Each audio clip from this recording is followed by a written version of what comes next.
decided to do because I just thought that, hey, why don't we do something a little bit fun? If you're not familiar with me, I'm Jay, and I host a show on this channel called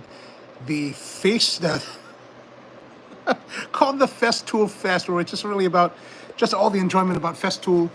And I'm working on a shop project here today that is basically a cart for a table saw. I got a table saw over the weekend, the SawStop CTS, and instead of just using the stand that they have, I wanted to have a cart that could store, just have some storage as well as be able to roll around the shop. My space in the garage is very limited and everything's at a premium. So yeah, so what I got some plywood from my friend Matt, who had all this a couple of sheets of big plywood sitting outside of his house or outside of his workshop. These are underlayment 3/4 inch plywood, 18 millimeter plywood that had been sitting out in the weather for the last, I don't know, 8-10 months. So they're pretty weathered. They've got a lot of oxidation. Some of it has water damage. Overall, they're relatively in good condition. This is one of the panels. I kind of sanded down yesterday, but you'll see that, where is it? This one looks you can see kind of the weathering. Now this has been sanded a little bit, so it's a lot better condition than it was. But I'm working right now on sanding it all down to give it a nice finish, or at least just an acceptable finish. These are the interior panels of the cart. You can see there is a little bit of sheen left. I'm hitting it with 40 grit sandpaper, the Festool. This one I'm using the Granat papers, and I'm using the Rotex RO150 sander, the 6-inch Rotex, which is a very aggressive beast of a sander. So I just thought I'd come out here and do a little live streaming, and if you have questions about the tools or what I'm doing, let me know.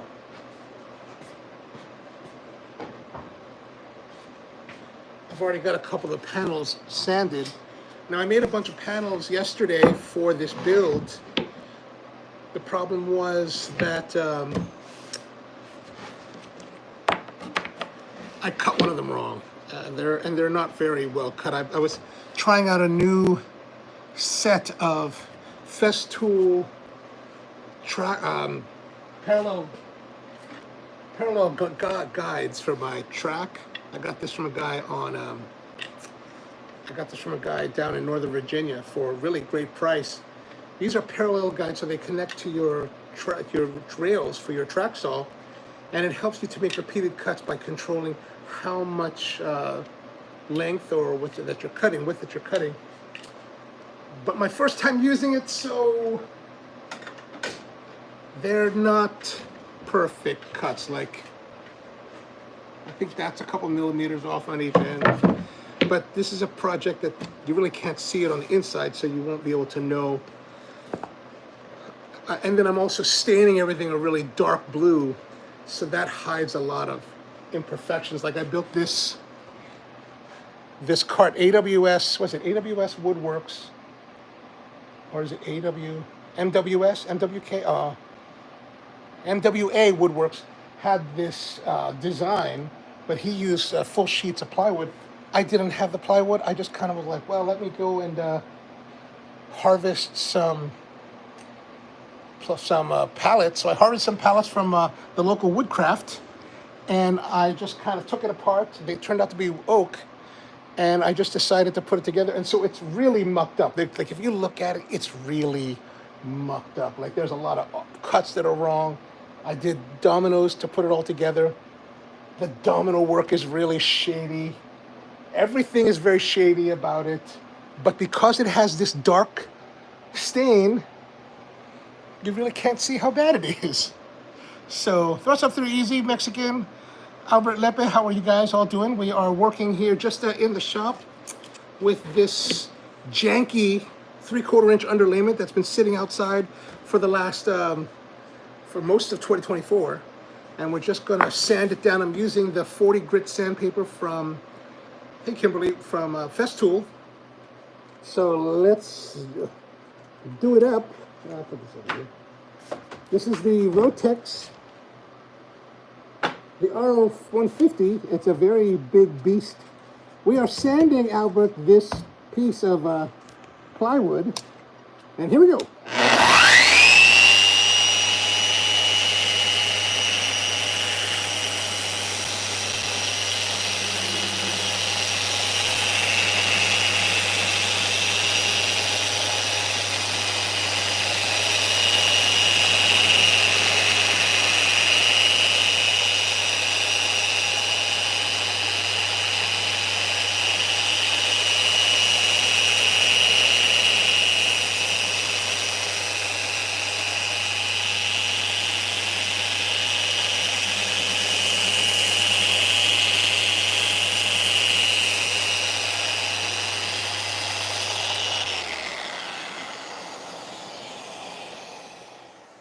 All right, so this is 40 grit, which is a very aggressive grit sandpaper, and we're putting on this underlayment. Now, if you look at it here, you're going to see that the detail. It's still really a lot of like valleys and like it's all like it's not smooth by any means.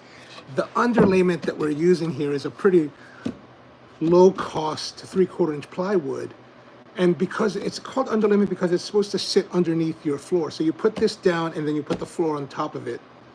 So it doesn't have to be beautifully finished. It can be rough like this. And the roughness has gotten worse over the years. Like 20 years ago it was a lot smoother. Now it's much more rougher. And this underlayment, since I'm using this to build the cart, I just want to kind of clean it up so it's not as stained, not as oxidized. Some pieces had a little bit of mold growing on it, so we wanted to cut through the mold. And so right now it's still a lot of ridges here. I'm not worried about this because these are the side panels. These are going to be on the inside of the cart, and the cart is going to be pretty low, so you're not going to really be able to see inside it. And once it's stained the dark blue, it's really a blue-black, it really hides a lot of the imperfections and a lot of my shoddy workmanship. And I do say shoddy because I'm relatively new to this idea of fine woodworking. I've done like carpentry projects over the years, more out of necessity than actual desire. But lately I've come into this whole thing of like, I wanted to do nicer things, have some furniture projects I'd like to do in the near future. But in order to get to that point, I need to prepare the garage to do that work. So it's been a question of, gathering some tools and, trying to build a space to work in, cleaning up the garage. That's been a whole process. And then using nicer quality tools. Like if you happen to be familiar with woodworking tools, Festool is a company out of Germany that most people hate because it's very expensive. Compared to a lot of other tool manufacturers, Festools are more expensive. Like, for example, this sander is considerably more than, let's say, the similar DeWalt. Yeah. The what? Until it's done. Yeah. Sure. And so you want to, and the thing is that, you have to buy the tools that you can afford or that fit your needs. I've known about Festool for many years, since the early 2000s. And back then there was no way that I could have or at least I didn't see the value in buying those tools. And this summer I had the opportunity to use a different version of this one. See, it says 3. I got to use the one that says 5 on it. What this means is the size of the orbits. This is a random orbit sander. So as it's, basically think of it circling. It's going in circles, right? This will do 3mm orbits. The other one will do 5mm orbits. So wider orbits means that it's more aggressive. And that was such a game changer because for me, it was like the comfort that I had using that sander, as well as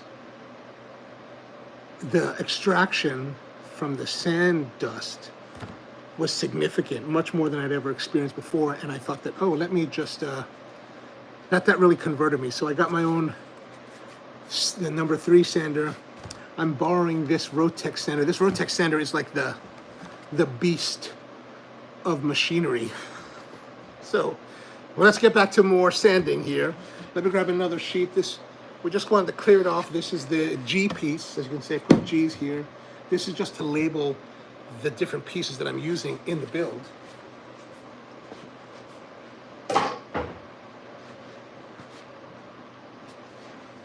And let's look at this one. This one has a little bit of discoloration here at the bottom. So we're gonna put that down here. You can kind of see that more here. Let's get into that.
Now this one also is quite dirty looking. I'm going to kind of take that off.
I'm going to the other side.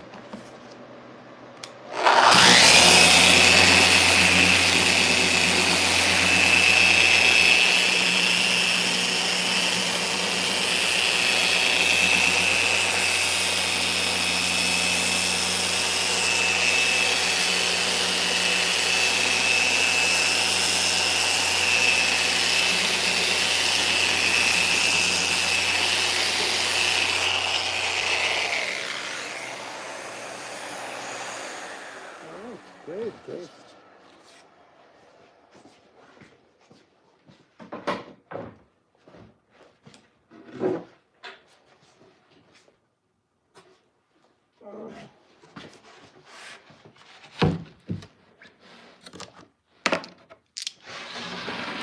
Now this piece is intended to be the top of the cabinet. So I sanded it already, took out a lot of the hard finish, and now because it's really pitted, like I was saying, I put in a lot of wood filler here just to kind of fill in some spots, and I figured it would fill in some spots, and after I sand it, we'll have like some tiger striping throughout the piece. That might just make it a little more interesting. So when I apply a finish to this top, it'll just kind of have maybe it's an interesting look, you know. So again, this a lot of this is about experimentation, just kind of playing around to see what works, what doesn't. One of the things that I've decided to do with the shop projects is that since these are shop projects, they're not actual pieces that will, you know, to be seen by anyone else really. I can, you know, make mistakes and do things crazily without having to worry too much about it. All right, so we're gonna knock down all of this and see what kind of pattern we might be able to get. Sometimes your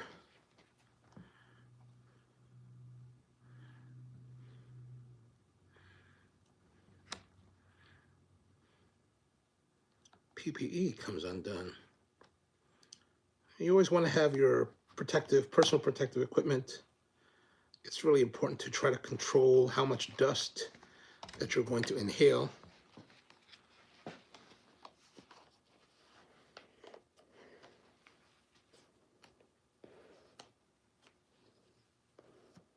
Okay, here we go. We're going to turn it off of the Rotex mode into regular sanding mode.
I think I want to see how much more aggressive it gets with the Rotex.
All right, so we're kind of getting the idea here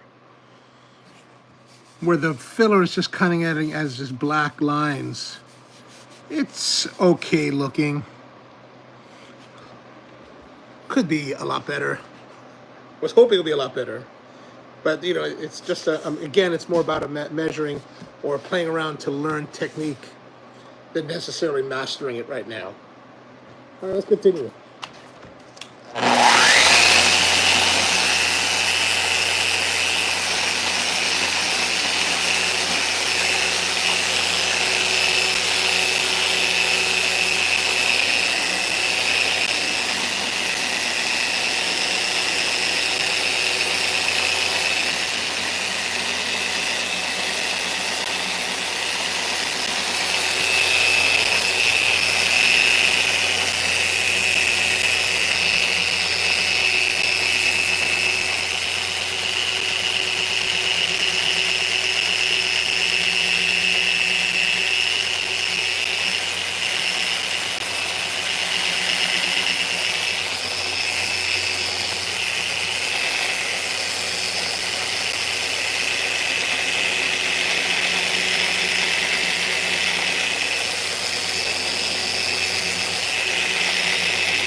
And this is 40 grit. This is as aggressive as I can get it. I wanted to really just tear it out, but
as you can see, I've got some. The detail that I'm trying to get out of here is there are, these pits and valleys that are in the crevices of this cheaper wood, less finely finished wood. Like you can see them here. And I thought that if I put in wood filler, black wood filler, then I sanded it down, I could get a little bit more of these striations, which might be more interesting as a detail.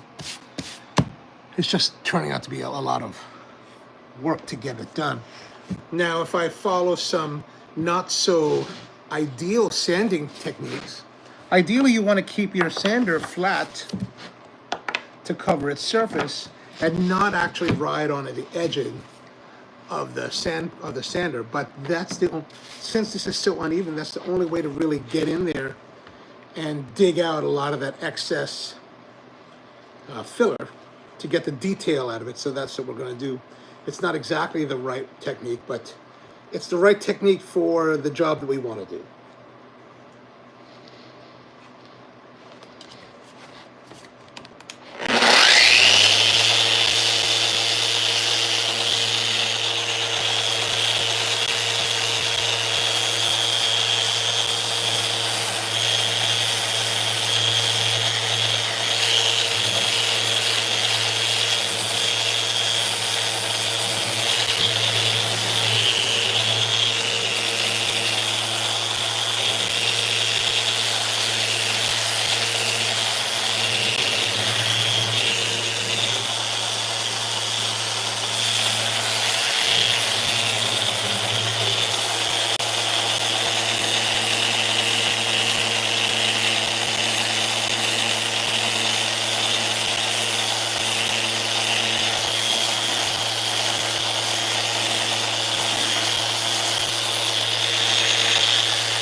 notice that there's a lot of dust being blown up?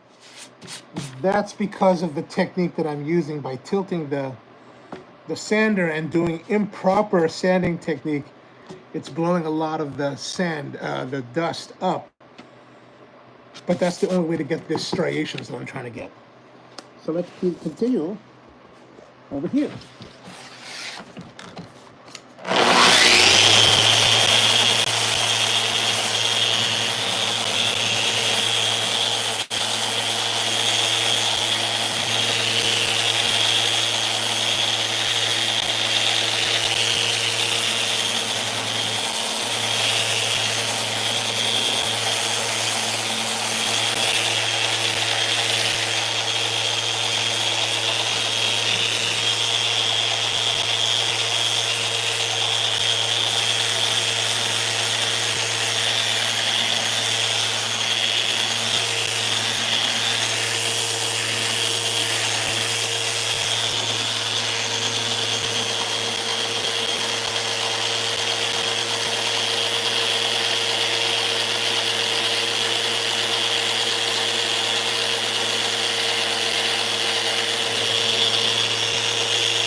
Okay, that has achieved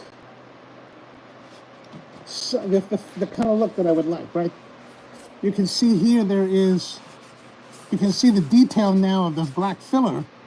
The problem is, in this one, you can see the abrasions on the wood. So that's because it's too aggressive and too much. Now what we're going to do is we're just going to go over this with finer sandpapers. This is 40 grit.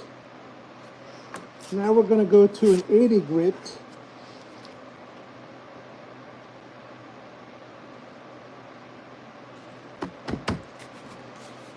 Start up with it being pretty aggressive.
So that was 80.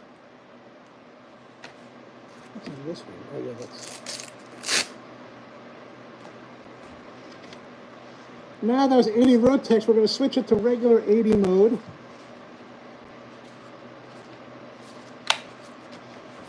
And go over one more time.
All right, better, better. Now, one thing I did notice here is that there is a blemish in the finish here. There's a little nail hole. We got to fix that.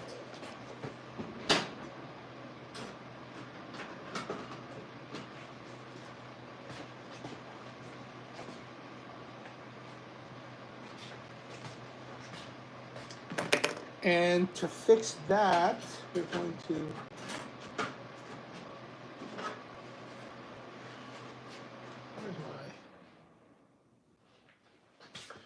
we're going to use some wood filler.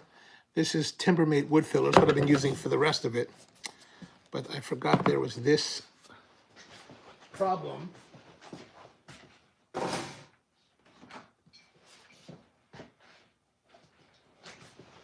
So what I'm going to do now is I'm going to clear that out a little bit. Now, like I said, this is the top for a work cart that I'm building for my table saw, this SawStop CTS table saw. Now, this is the top. This is actually where the saw is going to sit. So really, most people will never see this side of it. So all of this work is being done for a top that no one will, or most people will never see and may never notice. So you might think that's a little bit crazy, and maybe it is, but you know what? This is the psychosis that I lived through. Now, it's not just psychosis, it's also a question of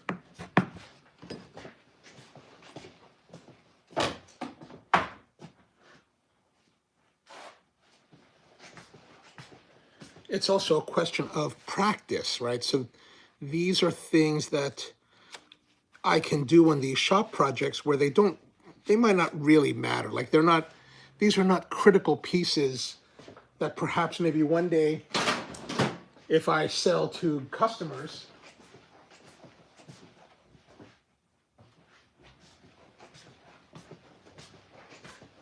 these are not pieces that customers will be buying. So the time to experiment, make mistakes, muck things up, and then learn from are now. So this Timbermate wood filler is going to dry in a few minutes, and then we'll just sand it down, and then we'll do one more sanding of this particular surface.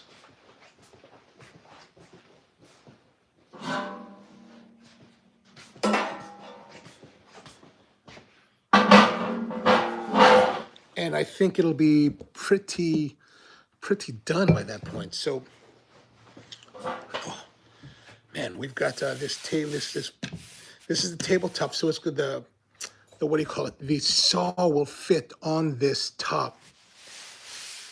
And the idea is that we're going to build the counter, the carts, so that the top of the table saw will be the same height as this workbench that we're working on. Now, there's something that's called outfeed support.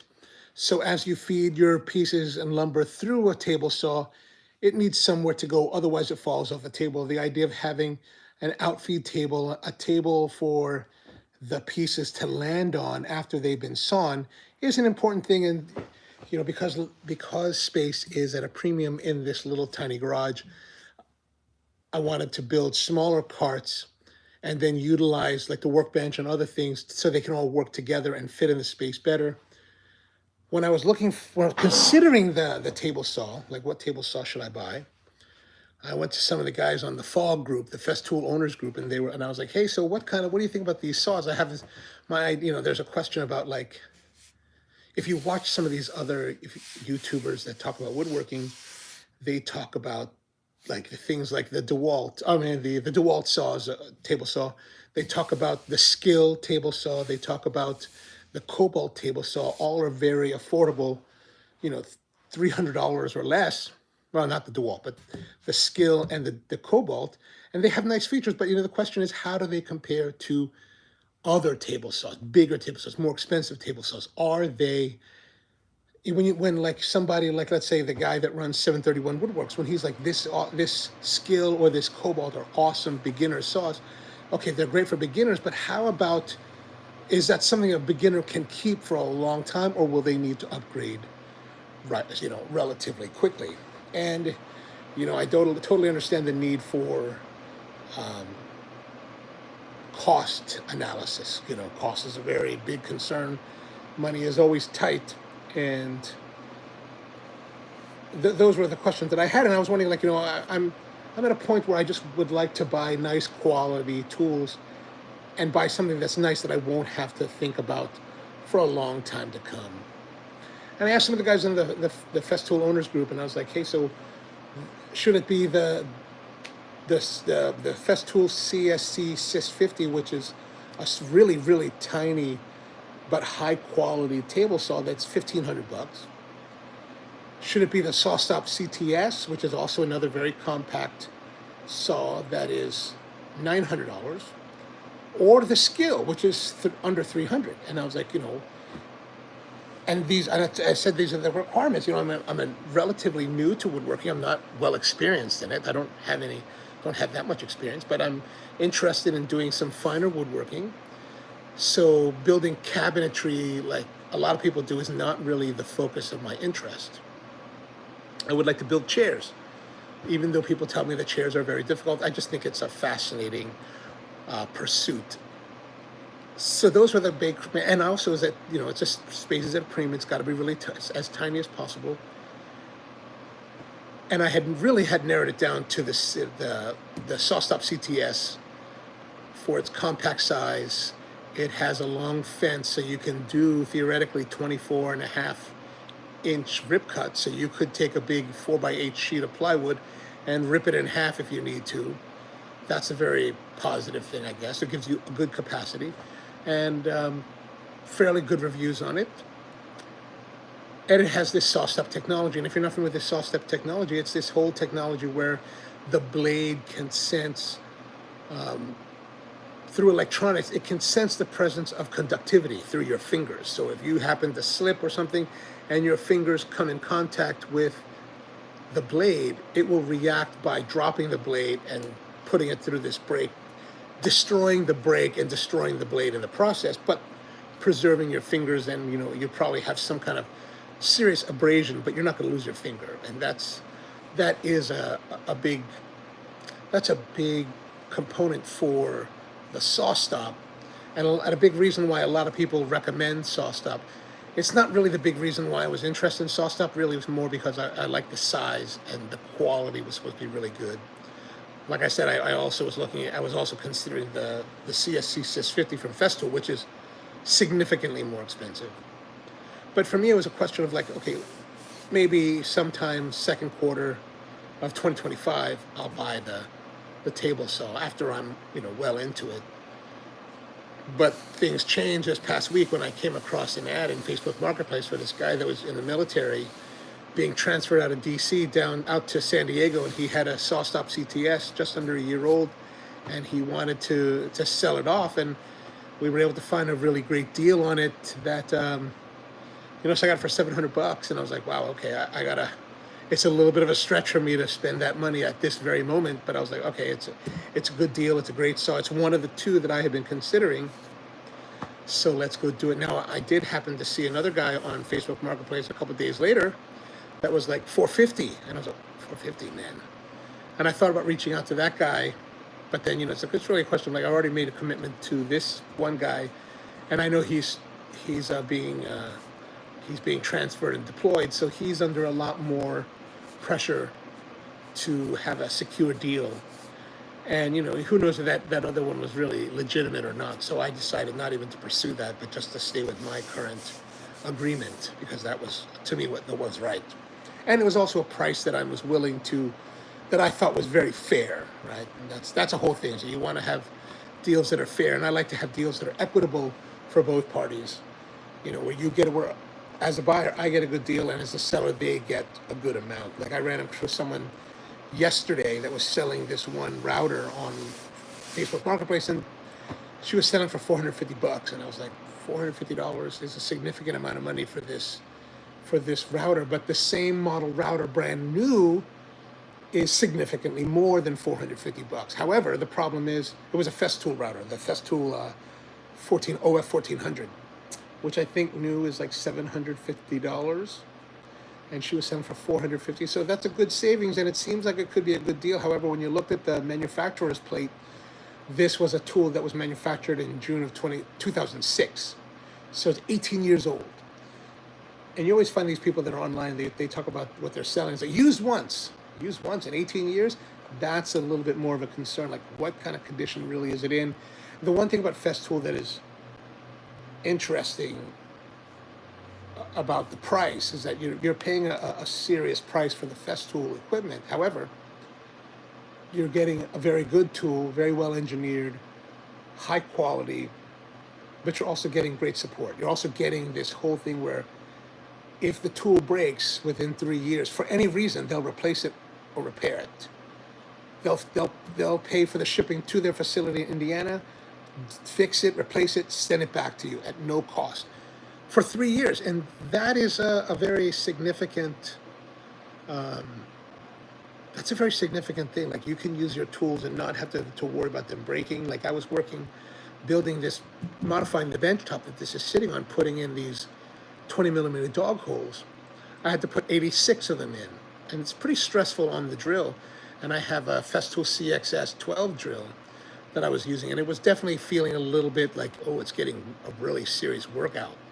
And I thought about switching to my 20 volt DeWalt Impax drill to do the drilling, but then I remember, you know what? It has this great warranty. If this tool fails, they'll replace it, so I can go until it fails. So I'm not going to worry about it. So that's a really big plus. And when I bought my TS55, this track saw, I got it from a guy who bought it new from a dealer in October, and it was only a month old. And I said to him, hey, I'm interested in this saw, and I'm interested in the price that you're asking, which I think was $550. And I was like, but the thing is, I'm only interested if you have the receipt, and if it can be transferred, and if you registered it, that you'll transfer it to my name. Otherwise, it's not worth it, because otherwise you're paying all this money for a tool that will not be covered in case there's any kind of issues.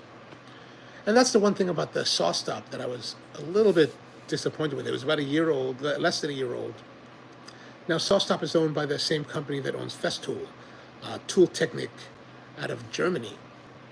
So same owners, but different plans, right? I was wondering, like, does the SawStop come with a similar warranty to the Festool? The problem with the SawStop is that it doesn't. SawStop started as an American company in Oregon, and in some ways follows American style warranty practices. So warranty is good for 1 year from the date of purchase, but only to the original purchaser. It is not transferable. So whoever buys it after, like myself, if something goes wrong, there's no warranty. It could be a week later, but if I'm not the original purchaser, then there is no warranty, which is a disappointment, especially since it's owned by the same company that owns Festool. All right, I think we've got good here with the drying of that. So let's see if we can sand that out.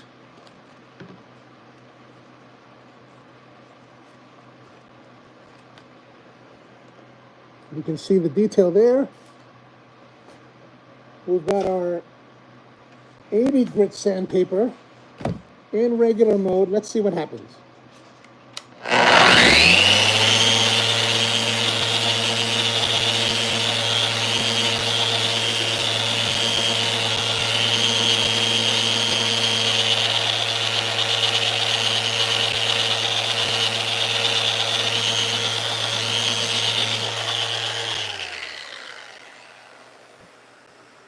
All right, that's pretty good. That is kind of what we were looking for. Great. All right, so I'm going to say this piece is finished. Now it's just a matter of I'm gonna have to clean it up eventually and work on some of the other parts. I do have another part that I have to recut because I made the cut wrong yesterday. So that's something we're gonna have to work on. All right, so I guess that's gonna be good for today's live stream. Thanks for tuning in, those of you who watched. Leave a comment. I do a show called Festool Fest here on this channel, the OnoTech channel. About once a week. It's just all about Festool and things like that, and maybe we'll start doing some more woodworking videos. But really, my main channel is actually called the Ono Coffee channel, ONO Coffee, and that's here on YouTube on another channel. That's all about coffee. So really, that's what I do is coffee, not woodworking. This is just kind of a side hobby. So thanks for tuning in, and see you next time.